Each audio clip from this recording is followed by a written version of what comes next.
Hello बच्चों, चलिए प्रश्न को समझते हैं। 1 मिलीमीटर त्रिज्या के साबुन के घोल की एक बूंद को समान आयतन की 27 छोटी छोटी बूंदों में विभक्त करने के लिए आवश्यक ऊर्जा की गणना कीजिए।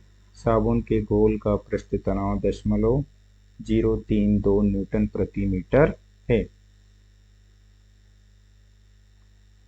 मुख्य अवधारणा में हम देख सकते हैं कि द्रव की सतह एक तनी हुई झिल्ली के समान व्यवहार करती है तथा इस तनी हुई झिल्ली के कारण इसकी स्थिति इसमें एक ऊर्जा संचित होती है जिसे पृष्ठीय ऊर्जा कहते हैं। तथा जब किसी द्रव के अंदर से किसी अणु को बाहर लाया जाता है तो पृष्ठ तनाव के विरुद्ध कार्य करना पड़ता है तथा यह किया गया कार्य ही पृष्ठ की ऊर्जा के रूप में संचित हो जाता है। तो किया गया कार्य W बराबर होता है T पृष्ठ तनाव गुणा पृष्ठीय क्षेत्रफल में वृद्धि डेल्टा A, जहाँ T द्रव का पृष्ठ तनाव है तथा डेल्टा A पृष्ठ के क्षेत्रफल में वृद्धि है। तथा यदि जब किसी एक बड़ी बूंद को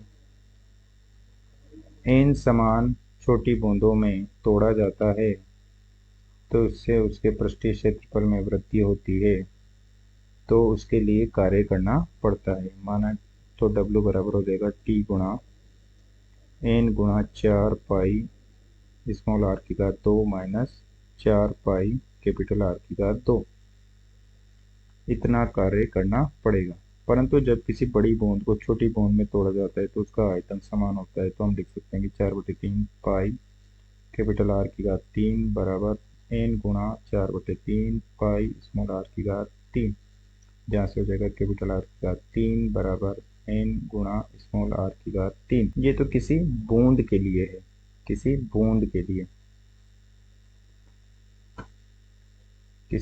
बूंद को जब हमने n में तोड़ा है तो उसके लिए कार्य है बूंद के लिए। यदि यहाँ साबुन का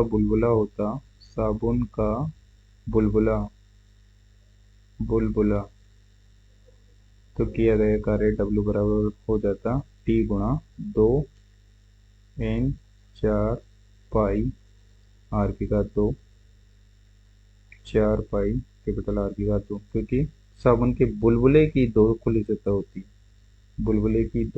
सतह होती है। परंतु यहाँ साबुन के घोल की बूंद ही दिया गया है। यदि बुलबुला दिया गया होता तो हम यहाँ पर दो सतह ले लेते। अब चलिए प्रश्न को हल करते हैं। प्रश्न में दिया गया है कि एक बूंद